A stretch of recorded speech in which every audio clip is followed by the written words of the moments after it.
जंगल में जश्न का समा था और मक्खी महफिल की जान बनी हुई थी। एक दिन जब वो खुराक की तलाश में निकली, चिड़िया ने उसका रास्ता रोक लिया। चिड़िया ने पूछा, ए बी मक्खी, हर वक्त कहाँ उड़ी उड़ी फिरती हो? कभी हमारे पास भी बैठ जाया करो। बी मक्खी ने कहा, चिड़िया बहन, बैठ तो जाती लेकिन मैं जल्दी में हूँ। चिड़िया ने मजीद हैरान होकर कहा, ए बी मक्खी, ऐसी भी क्या जल्दी? वहाँ क्या है जो यहाँ नहीं?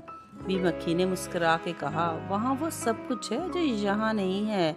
फाख्ता ने भी दिलचस्पी दिखाई और पूछा, हमें भी बताओ ना, तुम कहाँ जाती हो? बी मक्खी ने बताया, आज मैं तुम्हें बता ही देती हूँ कि मैं और मच्छर मियाँ सुबह सवेरे कहाँ जाते हैं। हम इंसानों की बस्ती में निकल जाते हैं, जहाँ गंदगी का ढेर लगा होता है। वहाँ सब कुछ खुला पड़ा होता है और मैं जी भर कर खाती हूँ। इसने मजीद कहा, इंसान मुझे भगाने की कोशिश तो करते हैं, लेकिन अगर एक तरफ से उड़ाया जाए तो मैं मजे से दूसरी सिमत में जा बैठती हूँ। गंदे बर्तनों पर मैं खूब बन बनाती हूँ और बची हुई चीजें खाकर अपनी जान बनाती हूँ। बी मक्खी ने ये भी बताया कि आजकल आमों का मौसम है और बाज इंसान अहमक होकर फलों को गला सड़ाकर फेंक देते हैं। बच्चे और बड़े आधा आम चूस कर फेंक देते हैं और मुझे बहुत मजा आता है। बी मक्खी ने चहक चहक कर अपनी स्टोरी सुनाई। मच्छर भैया भी मेरे साथ होते हैं, इंसानों का खून चूसने में उन्हें बड़ा लुत्फ आता है। चिड़िया और फाख्ता हैरत से सुन रही थी। बुलबुल ने पूछा, इंसान इतना ताकतवर होकर भी कुछ नहीं कहता? बी मक्खी ने कहका लगाया और कहा, ताकतवर इंसान, ये एक मजाक है। इंसान खुद हमें दावत देते हैं और जब हम आते हैं तो बजाय मेहमान नवाजी के हमें मार भगाने लगते हैं, मगर हम कामयाब नहीं होते क्योंकि हम में एकता बहुत है। हम मिलकर खाते हैं, जबकि इंसान हमेशा ही एक दूसरे को नीचे दिखाने में लगे रहते हैं।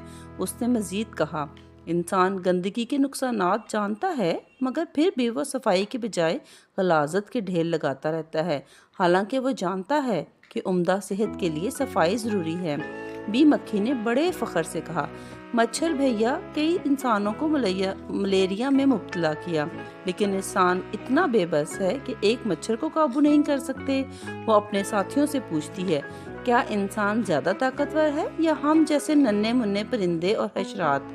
ये सब सुनते हुए परिंदे भी मक्खी की बातों में महव हो गए।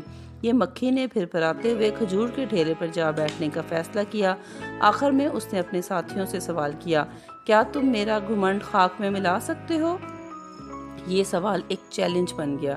बी मक्खी की बातें सुनकर सब परिंदे सोच में पड़ गए कि आया वो इसके घमंड को तोड़ सकते हैं या नहीं।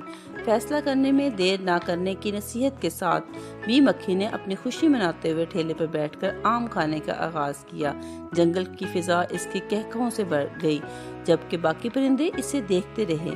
बी मक्खी को सिर्फ कमजोर हम खुद बना सकते हैं, अगर हम साफ सुथरे रहें, अपने इर्द गिर्द के माहौल को भी साफ सुथरा रखें, क्योंकि हम सब जानते हैं कि सफाई निस्फ ईमान है।